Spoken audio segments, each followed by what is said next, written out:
The VC Show is presented for the people by Caesar Sportsbook, the greatest sports betting app of all time.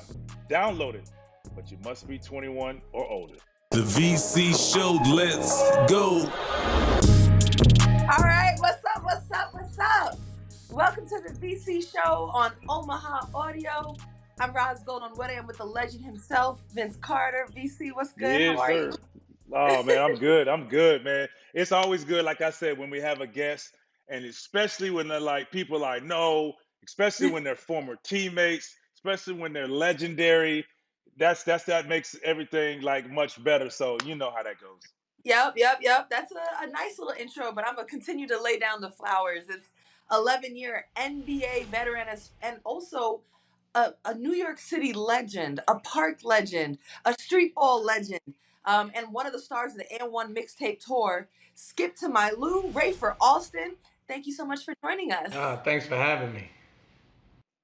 I know that you're with us on behalf of Showtime's upcoming documentary, New York City Point Gods, Right. from executive producers Kevin Durant and Rich Kleiman. It starts streaming July 29th on Showtime, so make sure for all of you watching that you tap in for that. How special was it for you to have your story told alongside other New York City legends like Kenny the Jet Smith, Dwayne Pearl Washington, Mark Jackson, Stephon Marbury? What was that like? It was great for them to add me into the whole landscape of the New York City point guard era, community, you name it, the everything that it comes with being a New York City point guard, man. For them to put me in it as well. And the reason I say it because, you know, these guys, a lot of the guys before me, the Kenny Smith, Mark Jackson, Kenny Anderson, Rod Strickland, Pearl White, these are guys we looked up to. These are guys who we idolized our games at. So, you know, and they were all pretty much in the same era. And then you come down to our era, God Shamgod, Kareem Reed, Stephon Marbury, myself. We were all around the same age. We were coming up the way those guys were coming up. And another reason why I say it's a thrill and a joy for them to put me in is that those guys had a storybook high school career in which I didn't. But yet those guys, I played against those guys. I played with some of them in AAU ball and summer league ball. They understood the magnitude of what I can do with that ball and what I could do against those guys. And you know, so for them to really notice that and want to put that on the big stage and the big stream, it was phenomenal. So I'm gonna ask it. You know, we talked about it off camera, but I'm gonna ask it again. So we talk about everything that you've done that you can do with that ball. Do you still play ball? Are you still hooping? No, I don't hoop. The good thing is I stay in the gym. The good thing, I get the urge. I don't. Every day I go outside. Every time I'm coaching the kids, I'm teaching my son how to play the game. I get the urge, but I quickly stop myself. I may show the kids a drill in practice, my son a drill when I'm working with him. And if he didn't get it the first time, then he has to catch me tomorrow, the next day, because I'm going to stop right there. But why? Why is that? Tell him why. Tell everybody why. At the age I'm at now, I'm scared of that injury. I don't really want to deal with that type of injury. I've been fortunate, you know, in our playing career that I didn't have too many injuries that were lasting, you know, that were going to last, you know, with me through lifetime. So at the age now to have to sustain that type of injury, you know for sure that injury is going to be with us for a long time, if not the rest of our life. It's the recovery, man. It's the recovery. And I feel you. Like when just told you I had my basketball camp a couple of weeks ago, and kids are like, Vince, can you dunk it? I'm like, yeah. They're like, dunk it. I'm like, nah. Nope. Not even for the kids? Not even for the kids? No. Roz, I got to warm up first. Safety first, man. Like it's Right.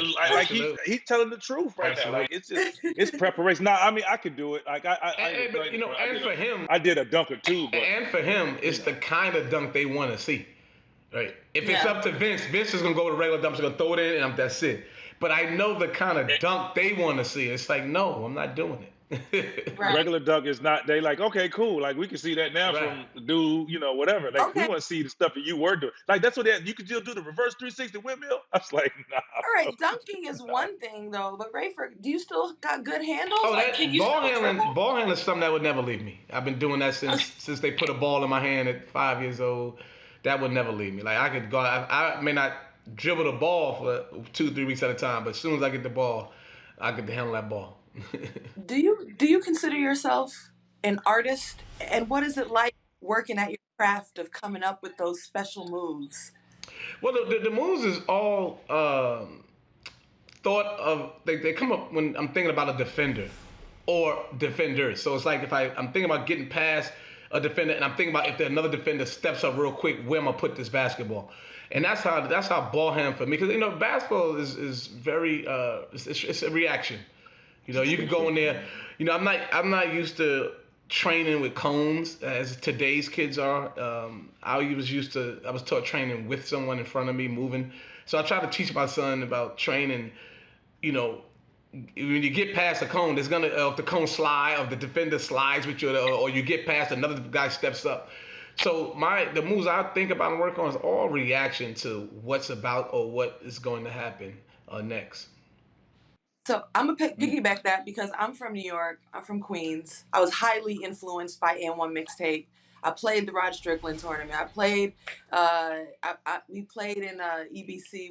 We went and watched Dykeman and Kingdom and in the back in Left Rack City. So it was a really like a point of pride being a hooper coming from New York. And I'm curious your perspective on what are the characteristics of a New York City point guard, and how has that evolved over time since when you were playing to now? It was New York City point guard was toughness. It was crafty creativity. The thrill for the dramatic. Right? Everything was driving to the basket because we play so much basketball outside that shooting was something that we weren't good at, to say the least, because everything was driving to the basket in New York City. But with just the flair for the dramatic, the passion, and the upfront, in your face style like basketball is a New York City point guard, and it was before me, it was during me, it was coming after me, and I had a chance to go back to New York recently, and it's still there. It's still there. The playground game, all those tournaments you mentioned, they're still there. I went by Kingdom, the crowd is back out there. I went by Dykeman, the crowd is out there. I had a chance to coach in my own team, the TBT, that's still going on now. Yeah. The crowd is out. At the Rucker, right? Yeah, the excitement. Yes, sir. Yes, ma'am. The excitement is out there. And then you have the other, so one thing about people don't understand about New York City is that they hear about the Dykeman, they hear about Rucker Park. But we're known for so many tournaments. I mean, every day you have a game outside somewhere. And that was the beauty of growing up during those times, is that you had to face one of those other good guards someday during the week, every week. And sometimes it might be in their backyard. Like you might have to go to Brooklyn and play Stephon Marbury. You might have to go to Harlem and play God Shamgod.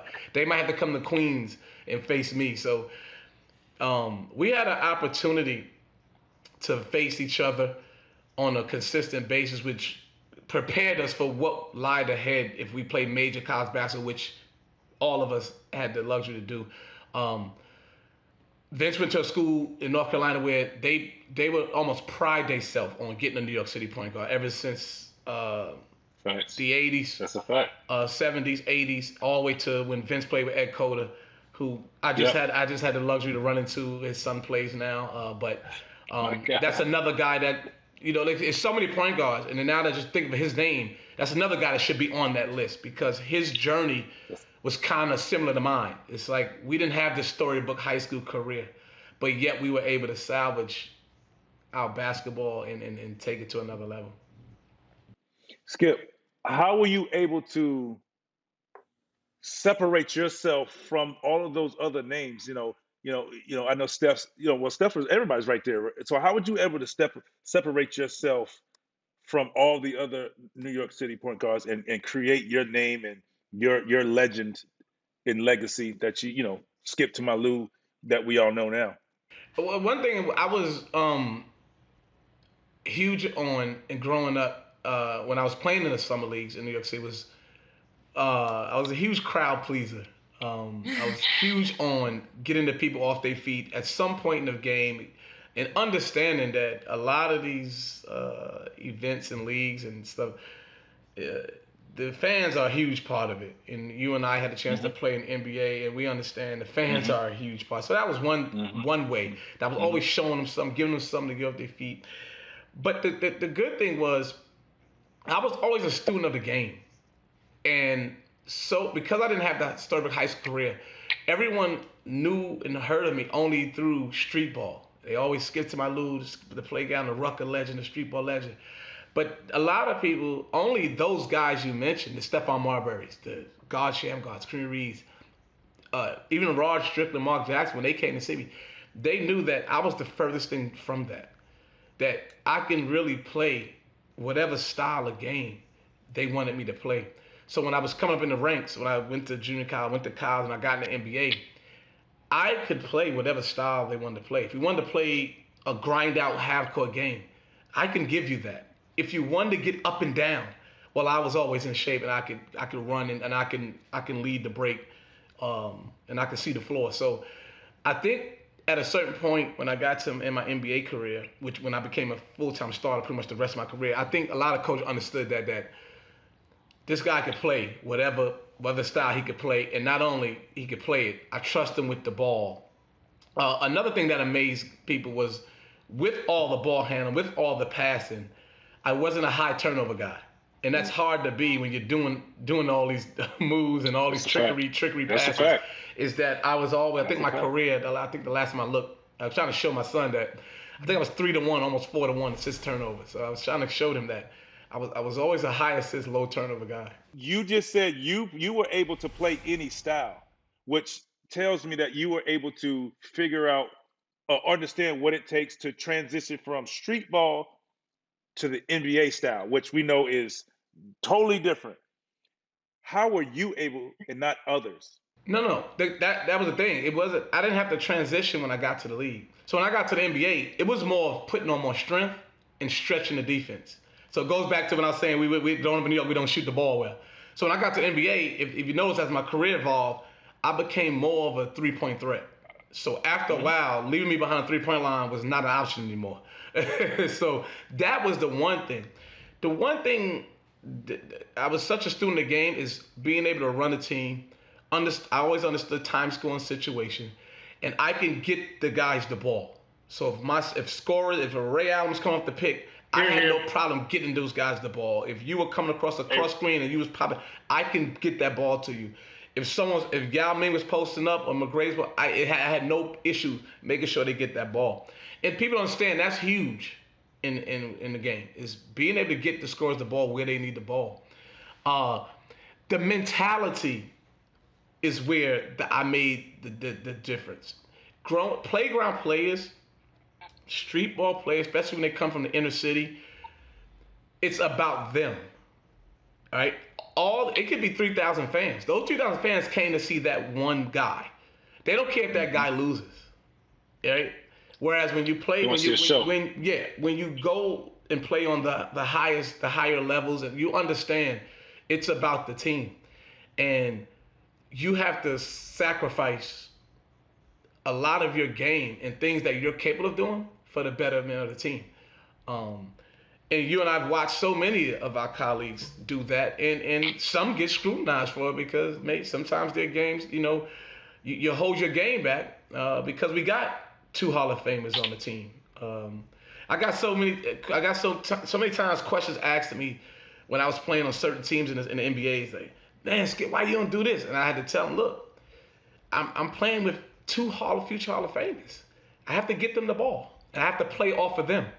And I think people don't understand that mentality from a street ball guy and a guy that understands what it's going to take for him to make it and stay in that league it's a hard adjustment because they're Huge. so used to everybody coming to see them and glorifying them, and they're so used to it being about them that it's a Right. tough transition for them to understand that you have to be about the team. You said it, sacrifice, and it's a sacrifice. You're sacrificing your game, and I mean that's well said. You really broke down nicely like what it takes to translate to the NBA from somebody who's really good at, street ball.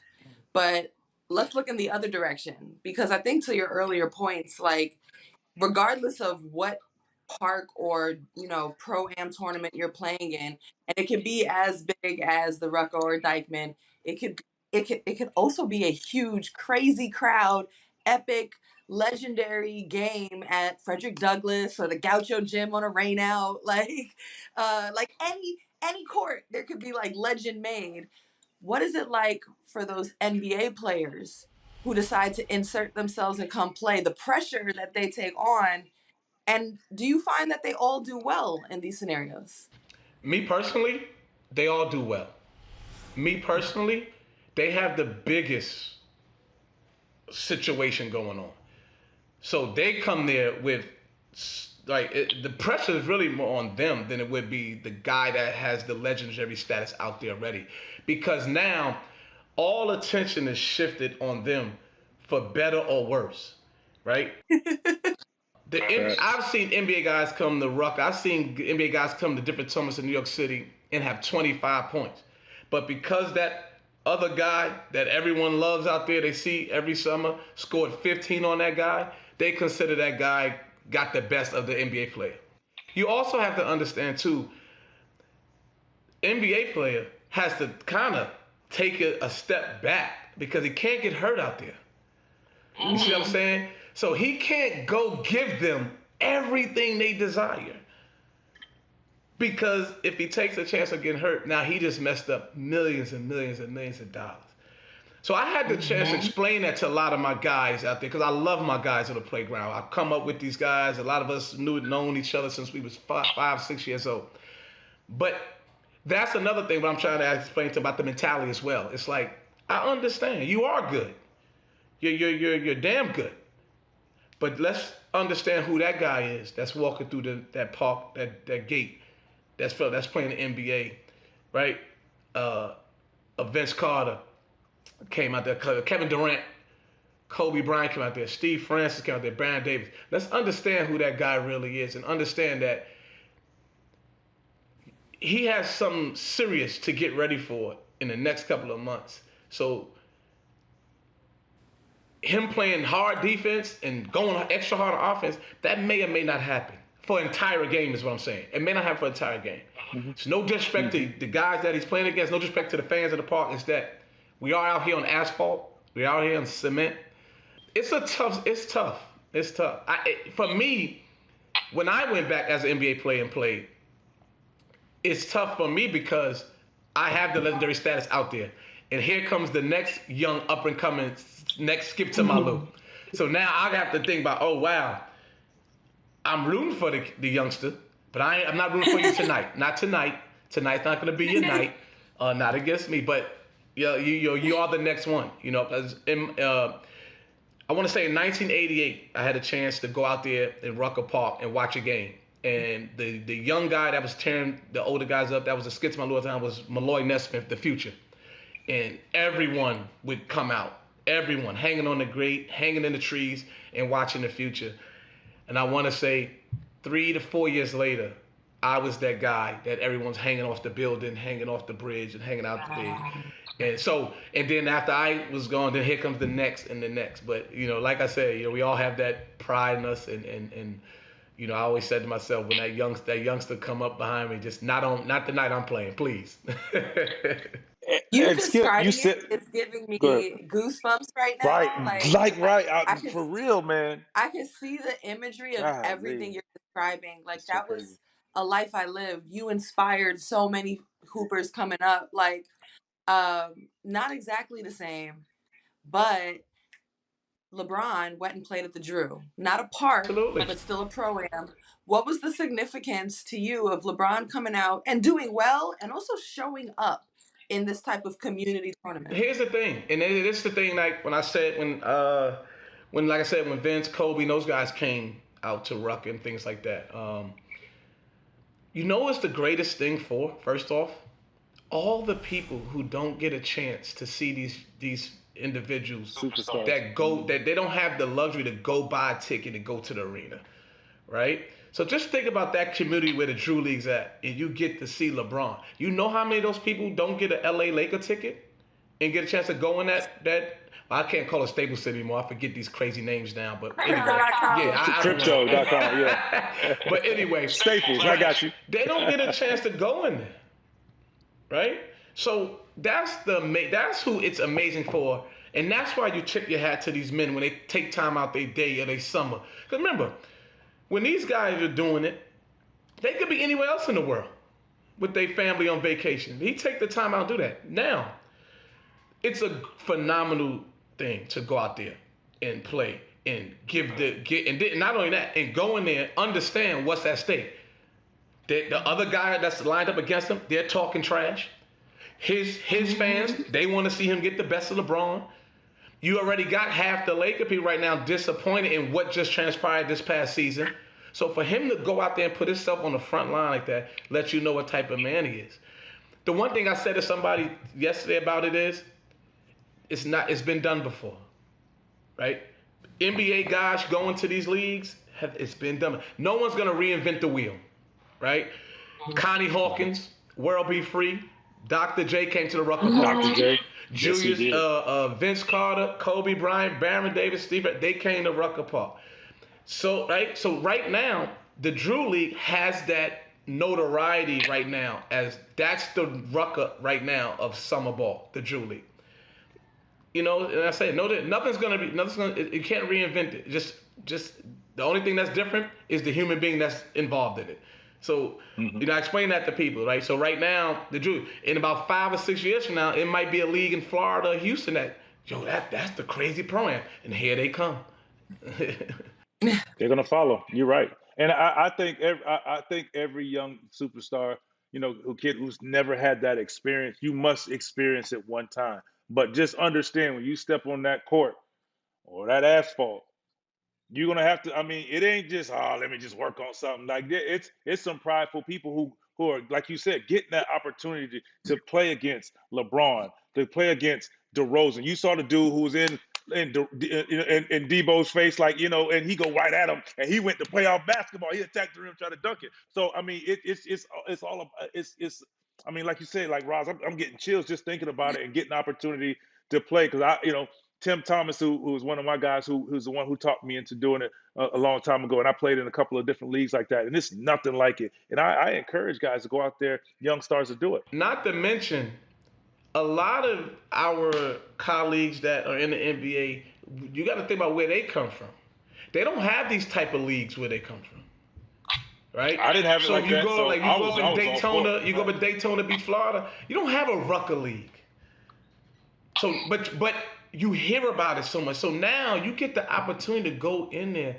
So now you go in there, you feel like, okay, I'm here. I'm doing the people a good. I'm doing a godly thing by showing up and getting on this court. But once you go on that court, you realize, oh, this is serious business because them people want to see something. That guy you about to play against, he's gonna be right here the whole night. He's not giving you an inch. And you gotta remember too, this is their chance. You're from New York. You grew up, you came up with this. But Vince, you know, I just heard you say that wasn't what your childhood was like playing basketball. But I know as a pro, you came and jumped in on these tournaments. What was it like for you to play? And where did you play? It was the Rucker, right? I played everywhere. Rucker, yeah, but it rained out. But I'm saying I did. I mean, I played on a few of them, but I mean, Rucker was the one, and we ended up at the Gaucho gym because of the rain out. Yeah, because it was a rain out. But you know, it was an opportunity for me. And like you say, you step in there. I mean, you could just feel the energy. It had the energy of a playoff game. Yeah, absolutely. Because of the excitement,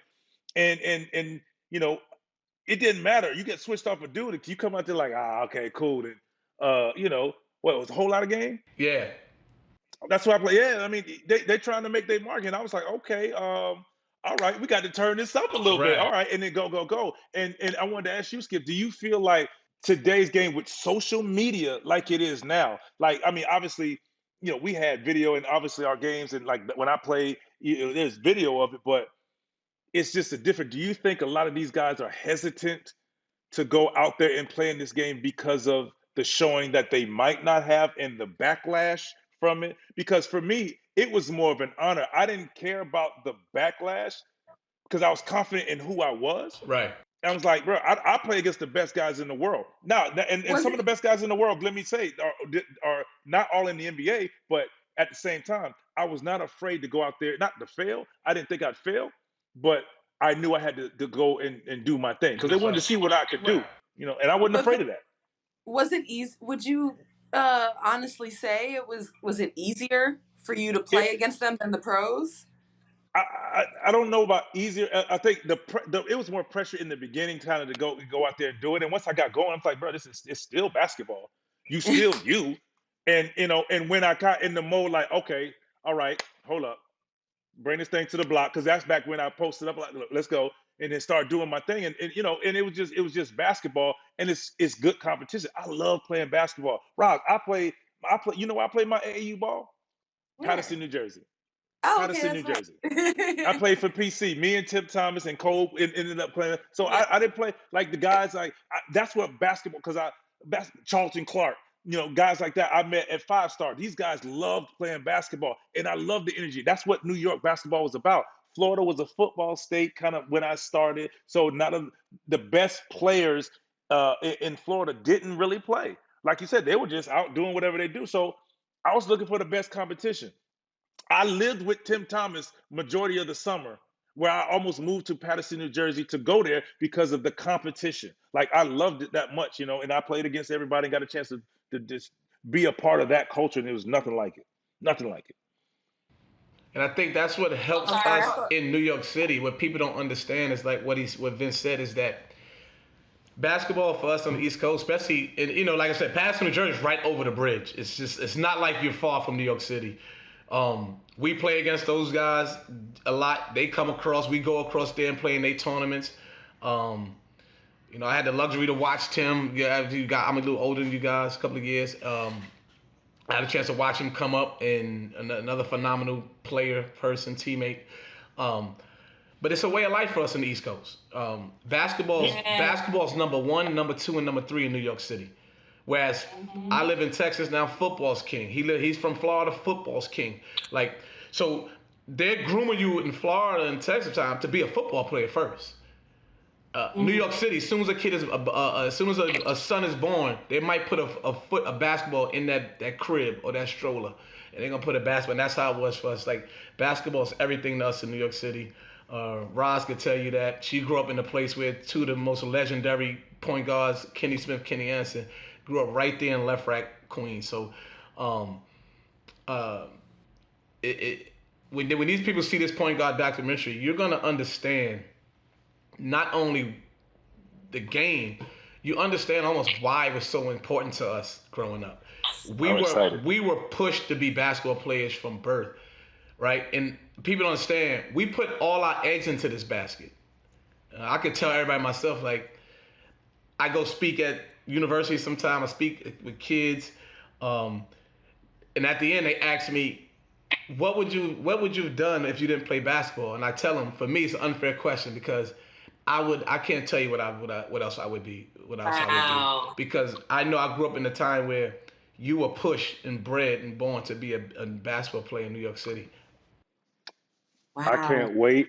I can't wait to see this because, like, you just named a laundry list of people I either played with them or played against them. Because I'm 45. Like, we around the same age, and Mark Jackson was my teammate. Rod Strickland was my teammate. Me and Mhm. Steph played at McDonald's with each other and played against him at Georgia Tech. Played against Kenny Anderson, like Kenny Smith, Carolina. Like, I just all of these guys, just like it's just that is. And I'm excited you about had a chance to be around You pretty much you everybody that's going to be in it. Everyone that's going to be in it, and some New York City guy. I had a chance to speak. I ran to another New York City guy. Went to North Carolina, and I mentioned. I hope they don't edit it. I mentioned his name when I said it. I used to take the train or bus to watch this guy play, and I thought he was a phenomenal point guard growing up, and that was Derek Phelps. I just thought he was phenomenal. Facts. Yes, sir. I thought he was phenomenal, and at that time when he was a point guard at Christ the King, he played with another guy that lived in my neighborhood, Khalid Reeves. Yep. I said to people, you don't see a guy in New York City play this type of defense on a AAU high school level the way Derek Phelps played, and then the way he was. Derek Phelps could run a team in junior high school and high school. That's how good he was. Again, another guy just couldn't shoot the ball. That's crazy. You still watch some of his games right now in North Carolina, like, man, he wouldn't shoot the ball. So so he just died to the rack. You're right. But as far as running your team and guarding that ball, he was phenomenal. Y'all watching right now, make sure you check out Showtime's New York City Point Gods. It's coming out July 29th. You're going to see Rafer Alston there, Skips Malou, all the different teammates that both of you guys have mentioned playing with. But I know that you two were teammates. You've overlapped in the NBA. Yeah. So I'd love to hear from both of you what it was like to be teammates with one another. Well, I'll go first because you mentioned. Let me go first, Skip. Before I'm gonna let you go because you mentioned something earlier, and you like one thing you knew is like how you transition from it's about you as far as playing the Rucker and streetball, and then coming to the NBA, understanding how to distribute the ball and be like you weren't lying. Like one thing I can say, like he knew how to play the game. He knew time to score. And we talking about. I got the opportunity. I've been blessed to play with some of the we considered the best point guards in the game. I played with Mark Jackson. I played with Steve Nash. I played with Jay Kidd. And Skip is Skip's ability to run a team, put guys in position, distribute the basketball to guys. Like I consider great point guards guys who can distribute the ball where you just catch the ball and put it in. It's no extra work needs to be done. And that made my gamer. That made me. I mean, people like, oh man, this boy can score. Yes, I could score 1-on-1, but I could also score off a catch and shoot because the work was already done. The ball is already there, catch and shoot. Like that's the one thing about Skip that and everybody and you know this, and it probably wasn't fair to you. Everybody wanted to see everybody wanted to see it, and I was with him. Everybody skip up the court, skip up, do your thing. Why Skip? Why you didn't do your thing? But he understood the difference, and it's like, and I kind of related it to me, like working out before a game. Everybody was like, Vince, dunk it, because that's all they wanted to see. But he had so much more to offer than just his ability to dribble the ball. He was able to distribute and run a team. And what you played? 11 years. 12 years. How long you played? 11. That's what I'm saying. 11. They don't give me credit for the 12, but they.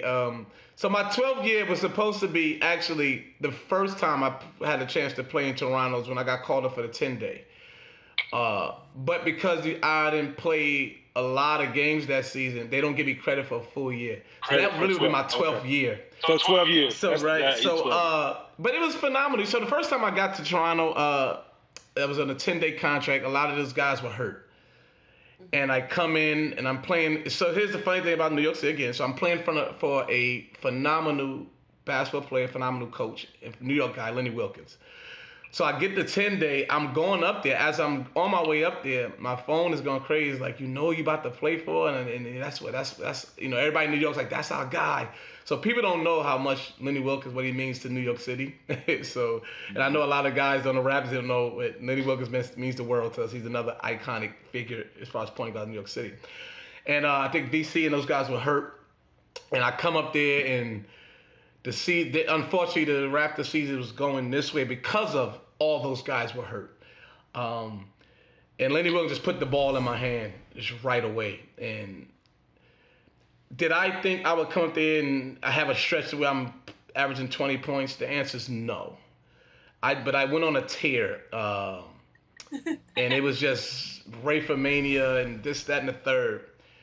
And I got interviewed by the media in Toronto. And they asked me, what's going to happen when those guys come back? When Vince and Antonio, Alvin, all these guys were hurt at the time. And I said, this is the respect I have for these guys, and this is the respect I have for the game in the NBA. And I knew where I was. I said, more than likely I should be waived or I go to the bench. The people looked at me and laughed. I said, no. I said, these are phenomenal guys. These guys battled their way to conference semis, conference finals before. I think the conference semis because the previous year, 2 years ago, I was on the bench in Milwaukee, and they lost to Philly, and we played them in the conference finals. So I mean, they played grueling series with New York, grueling series. I mean, it was just year in, year out. So I knew. The exciting part was I'd probably get a chance to play with Vince, and I thought at least before I go, I could throw some lobs and do some things with Vince. This would be amazing. God works mysterious ways. 2 years later, I signed a 6-year deal. I come back. We get off to a good preseason start. I mean, we had some preseason games where I'm hitting him on the break. He's just scooping up, dunking it. Yes. I'm just I just watched these videos. I'm just like, wow. And I think we had we had a game again in LA against the Clippers. And one time I just came down with a left-hand rifle and just threw it to him. He just whipped it. And I said, man, it's unbelievable. So, I had a chance to live out a dream or fantasy in my head that, I'm going to throw some lobs to Vince Carter. I'm going to throw some passes. And like I said, and obviously Vince got traded that year. As a guy who's been in the league all that time, and this is my 7th year in the league, I've been on some teams and I've been around some players. It didn't hurt. It didn't bother because I understood the reasons why. It's the same reason I look at when Kevin Durant wanted to go to the Warriors. It's the same reason I go look at Vince's cousin. I go to his house, Tracy McGrady, all the time. And I look at his body and I'm like, you go so many years carrying a team, and people don't understand the wear and tear on your body and mentally the drain it had. And so when we lost Vince that year, I understood. Even though for me, it was crushing because I'm like, wow, I wanted to be in the backcourt with him. I thought we had a chance to be at least a solid playoff team. I know for sure with Vince we'd be a playoff team. But things happen. But like I said, I had a chance to be around him. I had a chance to play with him, and like I said, it was a fantasy and dream of mine to throw some lob, throw some pass, which I've had to do. And it was phenomenal. What was the highlight of your NBA career, and what was the highlight of your streetball career? I'll go to the latter first. The highlight of my streetball career was the whole entire journey. Because I'm around people who've watched me come up and grow up. They watch me be immature. They watch me mature. I'm around people that when I was struggling attending class, just keep instilling in me, you gotta turn it around. You gotta do the right thing. So the street ball actually paved the way for my perseverance because I went the long route. So I did the street ball. I was ineligible most of my high school career. Pretty much after my sophomore year, because my sophomore year of high school, I put up 25 points per game as a sophomore, as a 14-year-old kid playing against varsity. So I was tearing these guys up. But it paved the way for my perseverance. You know what I'm saying? So, and that's why I ended up going to junior college. I ended up going to Fresno State, and I played 3 years in Milwaukee. Then no team picked me up. I went to the G League for a week. Toronto picked me up. They didn't bring me back. I thought they would bring me back to be Alvin Williams' backup, at least a full-time backup. I was looking forward to that. But I ended up signing a 1-year deal with Miami. I ended up coming back to Toronto on a 6-year deal. So when I think about my NBA, the highlight, obviously, to be able to take care of your family for the rest of your life would be the 6-year deal with Toronto, because that was my only big deal, my last deal in the NBA. But I had so many highlights in the NBA. Like I've been fortunate to be around. There's a chance I might have played with some of the probably if not the most Hall of Famers in my career. Vince, McGrady, Yao Ming, Ray Allen. Ray. I probably got some more that I probably haven't mentioned, but I've had luxury, and I've been in some good cities. I've been in some great situations.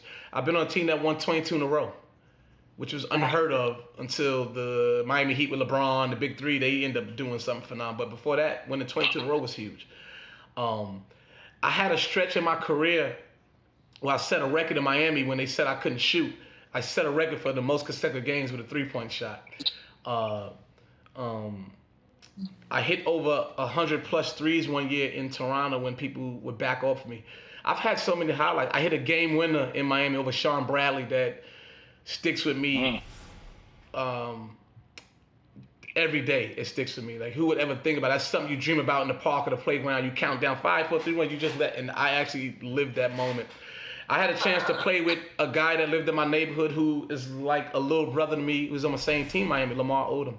So there's so many highlights I've had in the NBA. I think the ultimate highlight in the NBA, what obviously, and Vince would attest to, is I played in the NBA Finals with the Orlando Magic, and I couldn't trade that in for nothing in the world. It was an unbelievable accomplishment. It was phenomenal to see a city, to me, go from a kind of a Mickey Mouse in golf town to a city that I could pull up to the gas station. It's like, Mr. Alston, just fill your car up and go. And it's like, wow. I said, hey, I couldn't even, like I said, I couldn't even get enough of the city. I couldn't get enough of the city at the time that some nights it was hard for me to go to sleep because I had to soak it all in, what I was a part of. And there was some nights where I'll share with you guys with son of Vince. I think Vince might have been in town one night, but I'll say one night we have a big game, the finals the next day. I just went out. And partied, and I'm like, and people looking at me in the party like, you have a game? I'm like, listen, I couldn't. It was just I wanted to be around the people because it was just an amazing accomplishment to get to be the last 2 teams standing in the world. People in other countries were watching, people all over were watching, and I had a big respect for the city of Orlando. To this day, I go back and forth there. I think I'm due back there in August. So to me, that's one of the greatest accomplishments I ever changed. And to play against, may he rest in peace, to play against probably arguably one of the greatest players ever, Kobe Bryant. I had a chance to see why these guys are so good. I played against Vince. Like I said, I had a chance to watch him score a lot when I was in Milwaukee, and didn't get a chance to play with these guys. Like, these guys are phenomenal basketball players because they have to face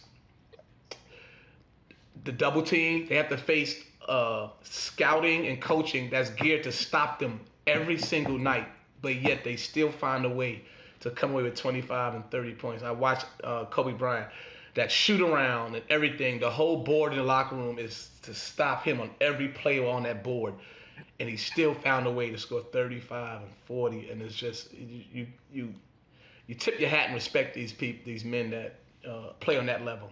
And the way you described that there was nothing else but basketball. Like, I went to Stanford to play basketball. I never even considered football until I went to college. The only thing I knew was basketball, like you said.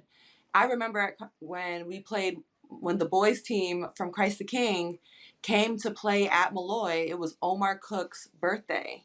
And he dropped like 40 on us on his birthday. And then all the Christ the King kids sang happy birthday to him in our court. And it was just legendary. And so it's not like I see Omar Cook around or even know him that well personally. But when I saw it come up on Twitter, and then I saw him at Summer League this summer in Vegas, the wealth of emotion you have, the respect you have, because you know what it took to come up in New York and what those days was like, just the energy of the court, the street, high school, New York City, then breaking out into college. And then for the few like yourself who found successful careers in the NBA, it's an era. It absolutely is an era. And so listening to you wax poetic about it was really special today. Thank you so much, Rafer. Like, it was great to hear from you. Thank you. Always a pleasure, my guy.